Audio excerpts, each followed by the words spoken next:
Some of the fun parts, like when I started thinking about risk, I was like, oh my goodness, risk is fascinating from a parenting perspective. And like, how can I apply risk to things like, oh my goodness, my childcare fell through. What am I going to do? And what's my risk management plan? So, okay, I'm going to get backup childcare. Like, brilliant, right? Like, saves parents so much stress. And like, okay, so then I shot it to my sister, and my sister was like, well, you need to represent teenagers here. She's like, could you apply this to like, teenagers doing risky things, like, going out drinking when they shouldn't, or going to a party and there's stuff going on that they're not comfortable with. I was like, that's brilliant. So you can talk to your teen about these situations in advance. So when they come up, the two of you have a plan, like call me, call your neighbor. So it's just these really fascinating things that you can apply. Hi, and welcome to the Sunday Lunch Project Manager podcast for Sunday, the 9th of July, 2023.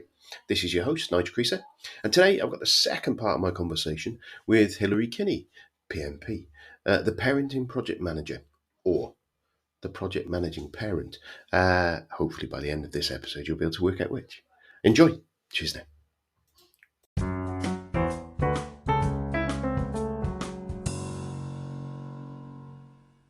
Those skills, and I sort of run them through a project plan. Like first I talk about scoping and apply it to like organizing an event. And the beautiful thing about, scoping anything, the who, what, when, where, why, how, is you can apply that to any project you have at home. Like, is it a vacation? Is it an event, like a party, whatever you have going on.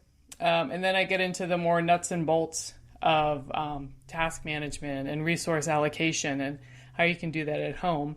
But I try to keep it really simple to apply to people and just provide a lot of real life examples. Like, how do you divide up the housework and what makes sense to you, and how do you get visibility in what people's schedules look like? And then some of the fun parts, like when I started thinking about risk, I was like, oh my goodness, risk is fascinating from a parenting perspective. And like, how can I apply risk to things like, oh my goodness, my childcare fell through. What am I going to do? And what's my risk management plan? So, okay, I'm going to get backup childcare. Like, brilliant, right? Like, saves parents so much stress. And like, okay, so then I shot it to my sister, and my sister was like, well, you need to represent teenagers here. She's like, could you apply this to like, teenagers doing risky things, like, going out drinking when they shouldn't, or going to a party and there's stuff going on that they're not comfortable with. I was like, that's brilliant. So you can talk to your teen about these situations in advance. So when they come up, the two of you have a plan, like call me, call your neighbor. So it's just these really fascinating things that you can apply. And then I started thinking about Agile. I'm like, oh, wow, the Agile concept of focusing on people first is perfect for families, right? Because that's what families are all about. You really focus on the people, and what makes sense is, your family, and what does your family need, and what's success for your family. So it just got me really excited, and there's so many parallels, and there's so many ways to apply it, that it's just, I think it's really exciting. And like, change management is fascinating to people. When I start sharing the principles of change management with parents and how they can get their family on board to like do stuff, they're like, oh, that's a light bulb going off in my head, like ADKAR, applying that to your kids. They're like, oh, I never thought about that before. So it's just really satisfying. And I love project management. I've been doing this for years, and I just love how you can apply it and simplify it and get these really amazing results, And you can apply it to anything. Like, you work in IT, I work in hospitality, people use it for so many different things. Like, why not? And why, why can't we sort of spread the wealth and really help people and improve, the quality of people's lives by just teaching them these tools that have been proven in business for years, and they're totally applicable in our personal lives. So, all right, sorry, I get a little excited, but it's just that's great. So fun, and it's just really exciting. And I love hearing from people when they're like, wow, thank you. Like, I wish I thought, like, I talk about moving and how you can apply change management and all these things to moving your family. And someone said, wow, I really wish I had known this before I moved my kids. It would have been so much easier, right? If I'd applied those principles of change management to moving my family. So there's just so much there that you can apply. And I'd love to write a book for like young adults, or, write one for little kids. You can go any which way with it. just to really give people those tools that can be so powerful. I think you're right, and I think there's something I've toyed with an approach with project management and different things and how to apply them to different situations and kind of address them. And I've kind of got a couple of drafts that I'd started a few years ago, and those ones, it kind of a similar sort of thing, but picking out something that I've done and I've been interested in and kind of dropping it into there. And a lot of the times it'll be very similar. It's going to be the same tools. It's just the application of those tools in that environment and in the language of that group of people, whatever that group of people is. You know what I mean? It's kind of it is one of those topics that if you've got the knowledge of the domain and then the project management side of it, in everything in our lives we can do it. It's and that's the beauty of it, right? You learn it once and you can just repeat. So it's like once you learn it, it's super valuable. It's not like you have to learn a new process every time. You just learn those tools, use those tools, rinse and repeat for different things, which is great value for people. So you're not wasting time learning something new every time, and kind of like starting from scratch. And then if you have tools and task lists and templates, say one kid applies to college, save that task list and those lists from that kid and just use it for your next kid, right? Yeah. And that'll save you a lot of time and energy. Or, if someone in your family has, has to have surgery, keep that list of things you did for surgery, or birthday parties. Like, keep a running list of everything you need to do for birthday parties, and then just go back every year, and just save yourself some time and headache. Or I know people who do it for, when they go to their vacation home, she has a running list of everything she needs to do, to get ready and wrap up at the vacation home. So just stuff like that. It just makes our life easier and, reduces the amount of work that we have to sort of redo as parents. Because a lot of it is repetitive. Like, let's document it and, archive it and have it on hand so we can just, reuse it over and over again. Yeah, it's funny when you start to look about how far back this approach kind of goes. And if you think about pre-OT, even pre-paperwork in some ways, the way that we as humans communicated and transferred knowledge was kind of through speech and telling people what to do. And I imagine there is, if you went back and went to a tribe of us working on a savannah somewhere, hunting for deer and keeping the fire and moving the camp around and doing all that, there would be standard things you do every time. You find that, right, you need this kind of thing, and everyone will know that, and the team will kind of go, right, that one does that person does that, they're best at that big fella, he's good you know what I mean? And you, as a family or as a bigger community, you do those collaborations. And the thing that kind of struck me there was kind of where you get Nana's recipes handed down to someone in those checklists. You know what I mean? Those prized cookbooks of how Nana made, in your case, apple pie, in my case, or a roast dinner or whatever. And those, that's again, a recipe's a set of instructions for a project delivery. The project is a meal, is a pie or whatever, isn't it? And it's the same sort of thing. And you think about the different tools about using them within families, and we've done it probably for centuries, probably for decades, and it's only in the last 100 years or whatever it is that we've started to realise it is called project management. It's just scale and size and leverage, isn't it? And complexity, and I think, yeah, and that's what draws that line in there, and it kind of what feels like what you're doing with the book there is kind of sort of coalescing that thinking and some of that stuff in a family that maybe we've broken a little bit with the way that families are now, in the families and in different parts of the world, you get different arrangements where you would have multiple generations of a family close to, or you'd have like a bigger team, right? Yeah, exactly. And you'd have it's more, so true. Yeah, you'd have more resources. Exactly. And you'd also have that thing, if you've got that experience where great grandma's been through a lot of the things, because a lot of those things wouldn't change they wouldn't change as quickly as we've got them either. Do you know what I mean? The way things change now, That's that fascinating. teaching I've never is thought different. about that. We almost need to like fill that gap because you don't have that support network, and you're sort of, you really have to be super efficient and organized because you don't have that support system. So it's a lot on the parents because you're kind of like isolated. So you really have to sort of like up your game, right? You know, because I was talking to a mom at work today who just came back from parental leave, and she's like, "Oh, I have my parents live 5 minutes away from me, and you know, sometimes I ask them to go get the groceries for me on the weekends." And I'm thinking to myself, "Oh my goodness, that's fantastic." You know, I don't have that, but she says, "Yeah, it's a lifesaver." And sometimes I go pick up the kids when I can't make it, and I was like, "Wow, that's a huge help." And to your point, like a lot of families don't have that. No, and whether because quite often we moved away, a lot of people moved away, and actually in some ways having children later and therefore parents older and therefore less able to help in that sort of way.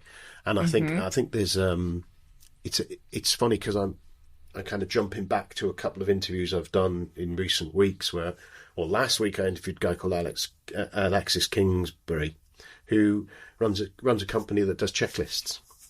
And it doesn't checklist, he'd probably slap me for saying this, but he's got a tool that essentially, if you've got a process that you want to document, you kind of go through it, you walk it out, it's all web-based and stuff, and you build it through, and it goes down the layers as deep as you want it to do, and it can be checklists, it can be extra information, whatever.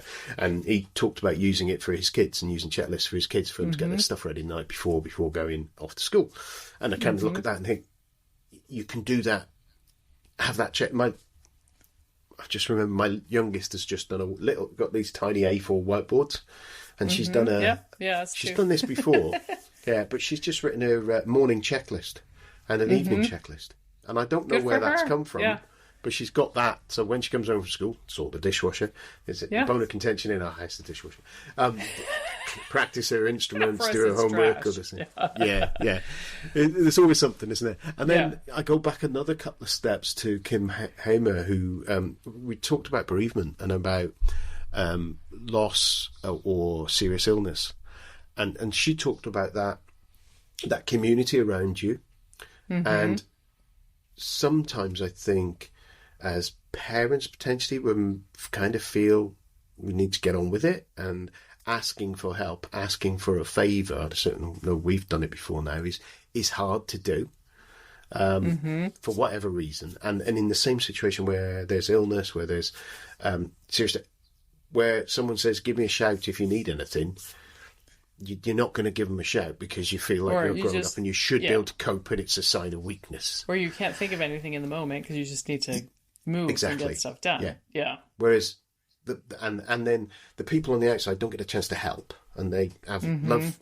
They're your friends, your loved ones. They want to give help, and they're not getting the opportunity to help. So that can create a kind of thing of, you're feeling on your own.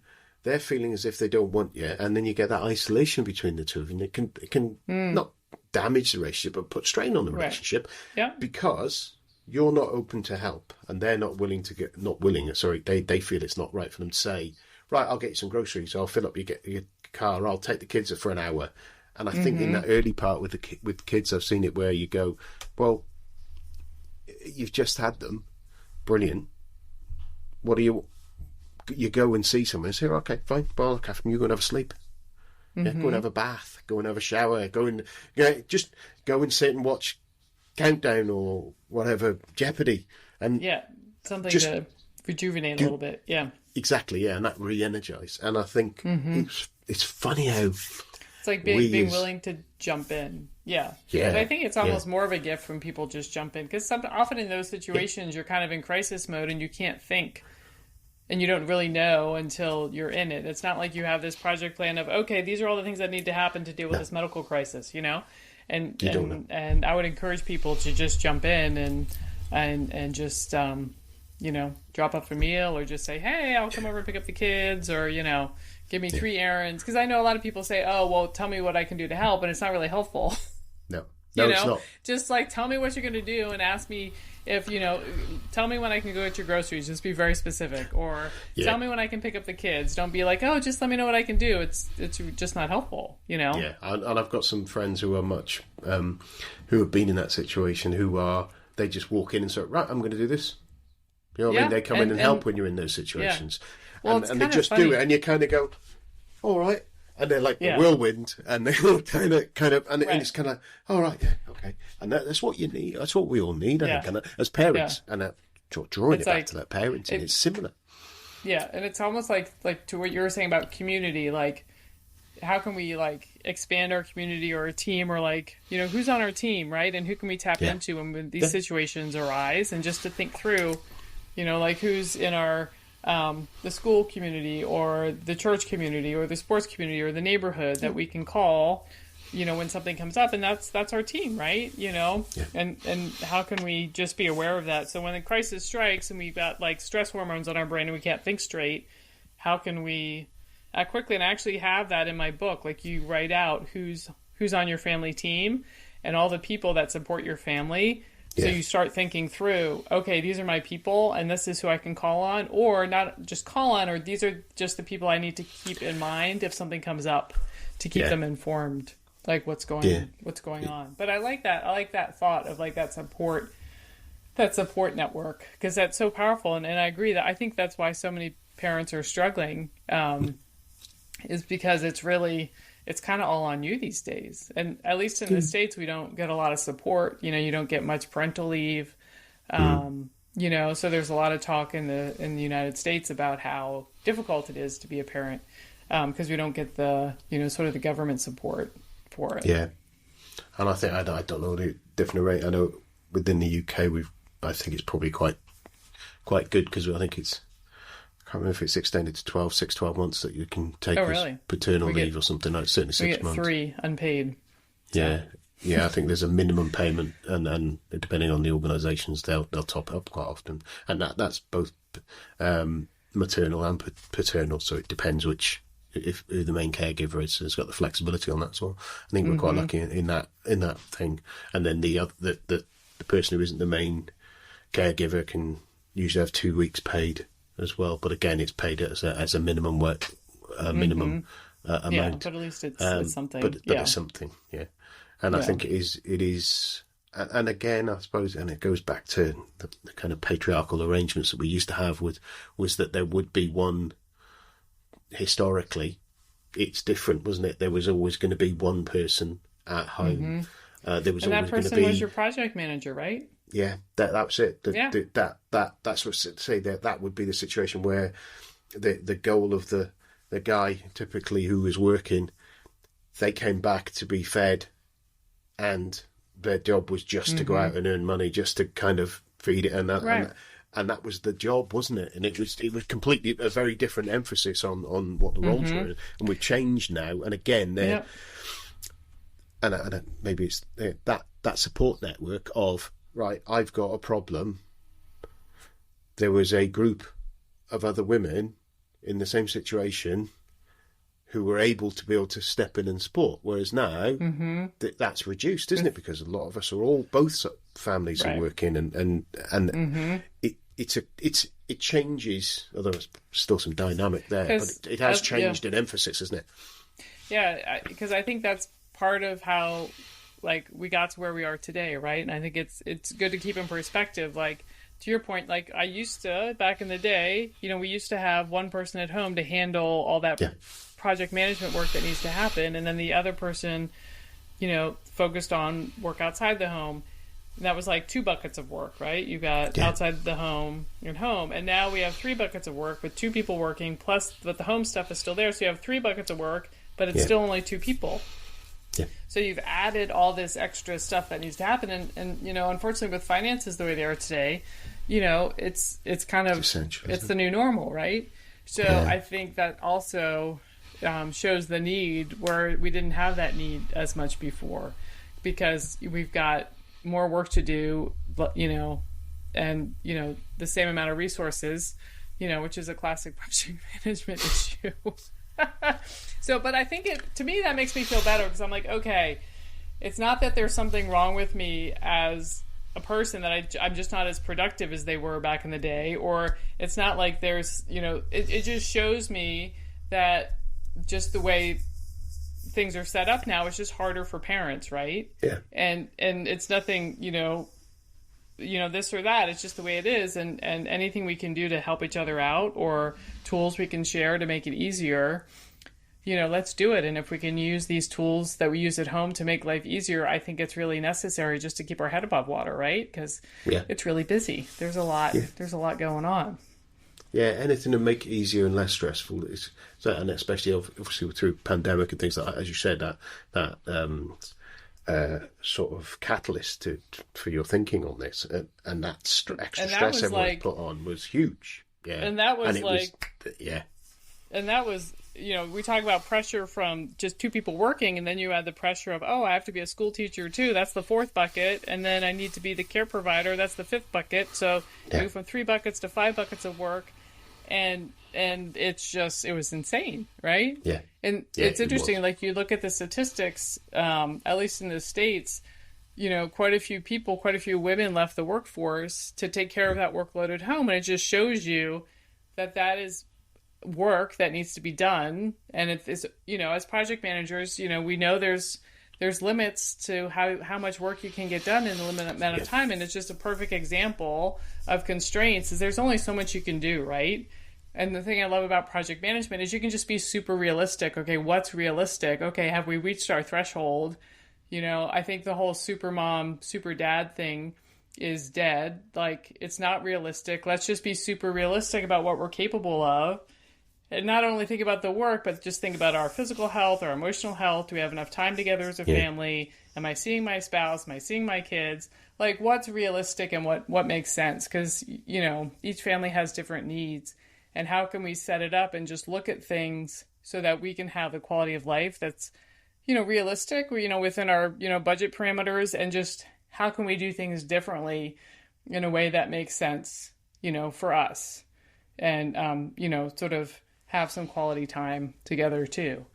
Because, life is a project, but, part of that project is to enjoy ourselves and enjoy our time together. It's not just to check off a bunch of accomplishments. So, no point being miserable, is there? No. That's true. I've just noticed we're kind of coming up on time now. It's been, it's a topic that we could probably, again, every topic seems to be one I could scribble down in rabbit hole wherever we want to go, because there's such a fascinating topic, because it's the human condition at the end of the day. Yeah. And so obviously the book's out there. Is there anything or one thing, say, that you would say that's in the book that you would say to our listeners, even if they decided not to buy the book, would do any more investigation? What was one thing that would make their lives easier at home as a parent? I'd say the communication, and start bringing your kids into that planning and discussion process of what's going on, because that not only builds teamwork and gets their buy-in, so they'll be more apt to want to do it because they feel involved and they're giving their input, so it'll get better participation. You get less pushback from them. It'll also start, building you as a family team, because you feel like you're doing things together. And then it also helps build those executive function skills, those life skills that we want in our kids that we talked about. Like, by talking them through and figuring things out as a family, you can sort of model for them that decision-making process and that problem-solving process. And you just check off so many boxes just by starting that conversation, over dinner. Just, talk through, we're planning our vacation. Where do you guys want to go? What do you want to do? Just start talking to them about it and involve them in the process. And I think that'll bring on lots of rewards in many different areas, and just kind of set you up. And you can just, keep doing that for any different things that you have going on. That's brilliant. There's some fantastic advice there. And that conversation, I know when we've had those conversations, it's been much more, firstly, you end up doing what everyone wants to do rather than just one of you. And then it isn't a miserable time with just one of you. Right. And then they don't complain when you get there, right? So this is fine. I guess I can't complain. We decided ourselves so we can work together. So that's brilliant. Who thought of this? Yeah, exactly. If people want to find out more, want to get in touch or whatever, what is the best way to get hold of you? Can I get the book? Yeah, get the book. It's on any major retailer. online. And my website's projectmanagementforparents.com. Everything links out from there. And, I love to connect with people on LinkedIn too. Hillary Kinney, PMP. Brilliant. Superb. Well, thank you very much. If the kids are up, I'll probably have a little bit of a scoped planning meeting for our half-term holidays next week in a couple of hours. But see what happens. But if they're not up, maybe we'll do it later in the week. Yes, glad to hear that you're applying it. Yeah. So you have a fantastic rest of your day. And again, thank you for being on the show. Yeah, absolutely. Thank you so much. Cheers now.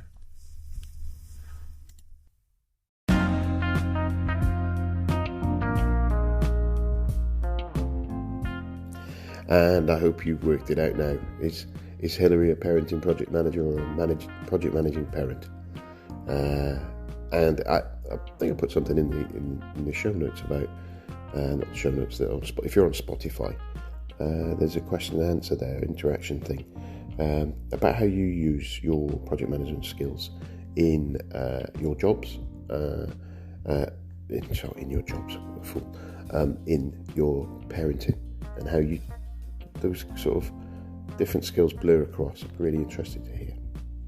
Anyway, have a great rest of your day. Cheers, bye.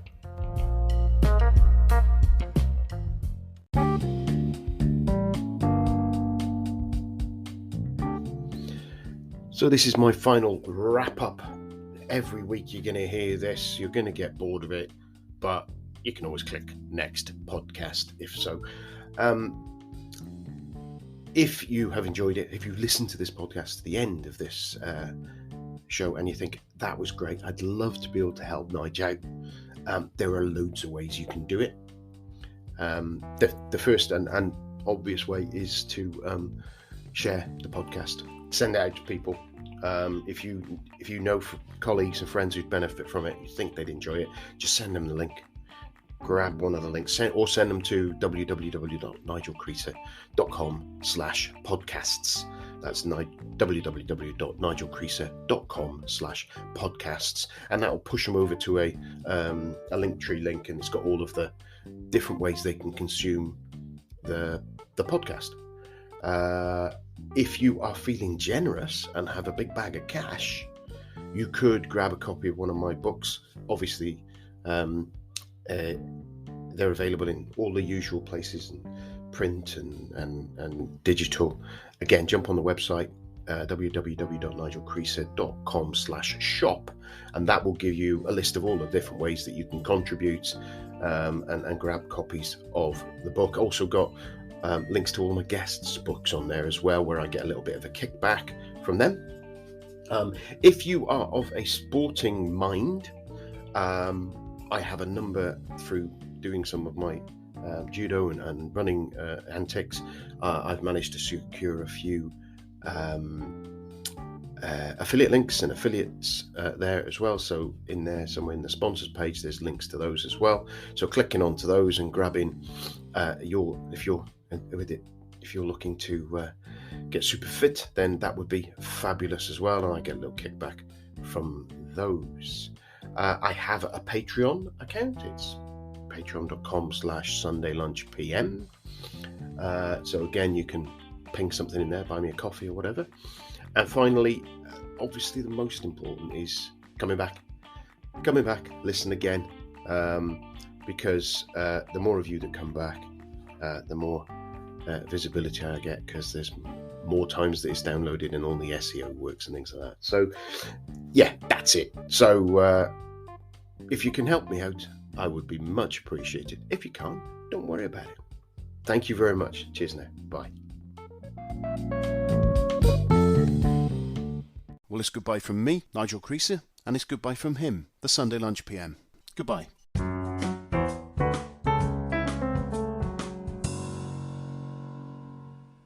Introduction. Hi, and welcome to Project Manager Productivity Hacks. Why write another book on productivity hacks? Are there not enough of them already?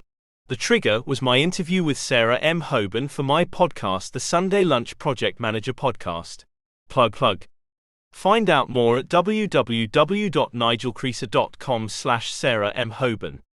We talked about improving productivity for project managers, and during the conversation I recalled that a while ago I started a blog post in which I plan to share some ideas that I have used in my career to improve my productivity and get out of the office that little bit earlier. Over the years I have shared these with others, and almost every time I received a positive and enthusiastic response. Having rekindled the idea, I sat down and noted 11 hacks, tips, shortcuts, whatever you want to call them, that I have used over the years. Why 11? Well, it's one more than 10. This book goes up to 11. One for the Spinal Tap fans. I see productivity as remarkably similar to an exercise program. We all start off with good intentions, and some of the changes work great for us and others don't. Some changes stick and become part of our daily life, whereas others are just a real chore. Even the ones we found that work well for us and are straightforward to implement can, under certain circumstances, end up being dropped by us. Sometimes this happens consciously, and sometimes little by little over time. Whether building healthier habits or improving our productivity, it's not just a case of making the changes, and we are done. It takes repeated work. If you find them hard to implement, then they may not be for you in your current situation. If you start using them and end up letting them drift, then start again. Improving our productivity is something many of us strive to achieve, aiming for some kind of efficiency nirvana. Let me tell you, it ain't gonna happen. Perfection is a myth. Give yourself a break. It's a bit like yoga. You can't win at yoga. No matter how bendy you get, you can always be bendier. That's the same with personal productivity. You can't win at productivity. You can always be productivier. Ed, is that a word? I have not always been able to apply these hacks successfully, but that is not a reflection of the hacks themselves. It is more about my ability to stick with them even though I know they work. One last point, as with your fitness regime, trying to make loads of changes at once can spell disaster. I recommend that once you have a read of these hacks, choose one that excites you, maybe not excites but seems to resonate, and have a go at it. Once it is second nature to you, move on to the next one that spoke to you. If you find that the first one was not for you, then bin it. Choose another and try that one out, then rinse and repeat. So on with the hacks.